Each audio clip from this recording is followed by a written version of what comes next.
interesting for me is the presence of the political will and how quickly this has taken. First of all, how do you explain that? Point number one. Point number two, what do you think are the quick wins that would bring along the support of the masses, the support of the business community and the population? Those two questions, Carlos. Well, Trevor, first, I think what made this possible is because we started this century with a slightly better shape economically for the continent than before. We had the commodity super cycle, so all the economies that were very much commodity dependent were in a much more congenial environment. A lot of reforms started to take shape because debts have been reduced with the debt forgiveness of the late 90s. So the structural possibilities of the economies in Africa were in a better shape. And all of a sudden we started this Africa Rising narrative. And as a result of that Africa Rising narrative, competitiveness of Africa became a topic for discussion amongst capitals. You know, the Chinese became much more present in the continent. The Europeans started to panic whether they were losing some of their ground. The US started to see Africa also from a security perspective. So all of a sudden, this interest from all over the world has created sort of a self-confidence amongst African leaders that was not there before. And it was partly this self-confidence that contributed to this political momentum. People were kind of looking for a way of implementing what they decided in the Jubilee celebration of the African Union, which was in 2013.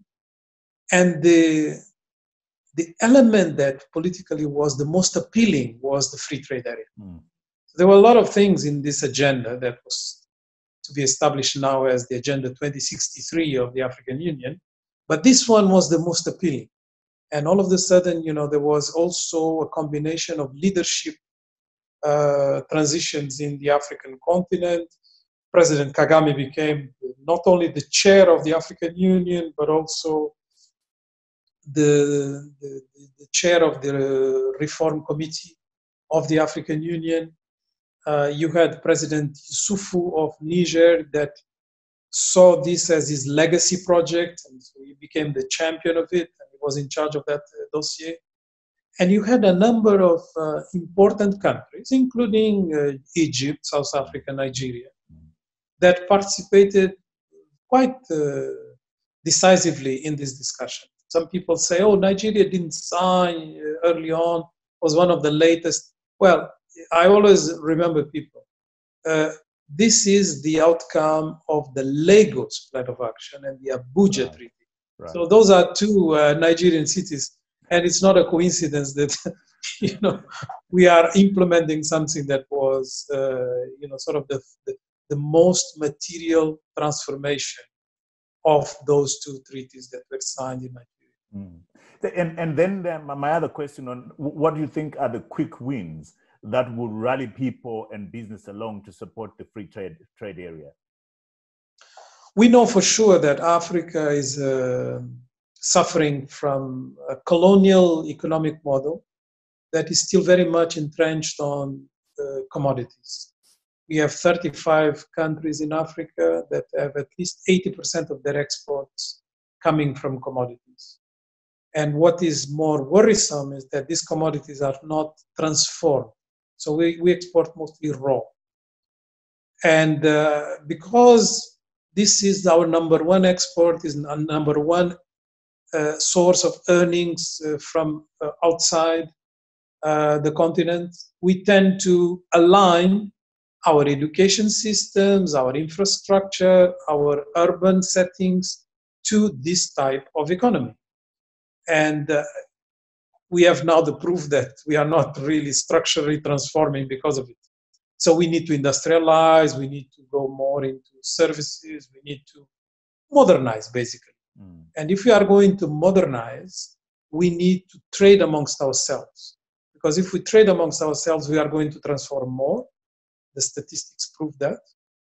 And we are going to establish regional value chains, which is the only way we can industrialize nowadays at the beginning of the process, because the global value chains are completely occupied by big players. So we need to have an inter-African market that is going to give us a bit of protection and a bit of fresh air to be able to industrialize and to transform our economies. You talk of the narrative of Africa Rising, which if one just supposes with the narrative of the hopeless continent, which are both narratives which were described to us by, let me say, the foreigners. I mean, the economists, in many respects, gave us those two narratives. Have we not fallen victim to praise and criticism from the West and from outside, rather than looking at ourselves in terms of what we are able to do and what we're capable of doing? Absolutely. Your reading is the correct reading. We should not go for the hopeless continent and the catastrophism associated with it, that we cannot really transform ourselves, that we have some sort of a stigma that doesn't allow Africa to progress. That is obviously rubbish, but is very much related to the way the history and the narrative of the continent has been built.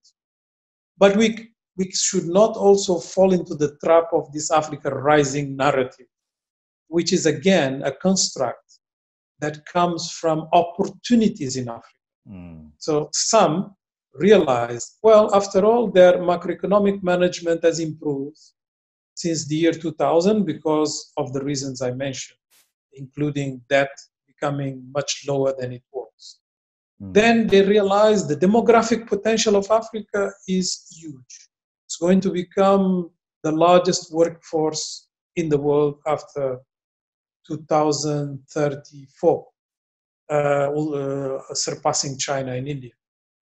Then there is a realization that Africa, after all, has a lot of minerals that correspond to the new technologies. I'm not talking about the old minerals, but the new ones.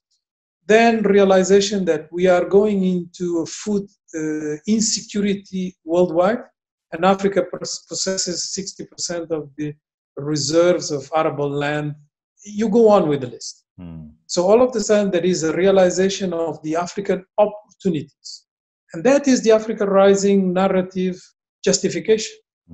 It's external actors thinking it's a good time to invest in Africa and to take advantage of the African opportunities. It's not a narrative about Africa's transformation. And it's not born out of African agency. That is what we need to change.